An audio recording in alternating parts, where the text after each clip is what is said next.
Ježiš, ty to točíš? No, až teď jsem to zapol. Aha. Tak Bernarde, pověz nám, proč si myslíš, že je na světě více levicových intelektuálů nežli pravicových intelektuálů? Protože, jak říkala moje chůva, lidi jsou různí a ponejvíce hovada. A kdyby si to měl nějak rozebrat, nějak jako elaborovat?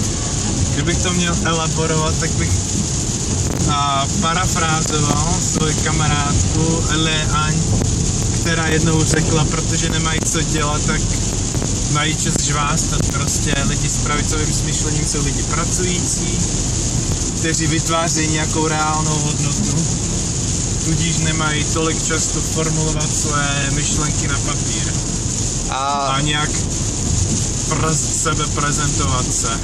A levicově smýšlející lidé? Tak ti nic nedělají, takže mají čas nějak se předvádět a požírat peníze pravicových intelektuálů.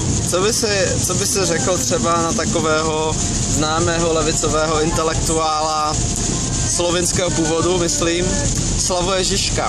Co si o něm myslíš? Dobrodošli.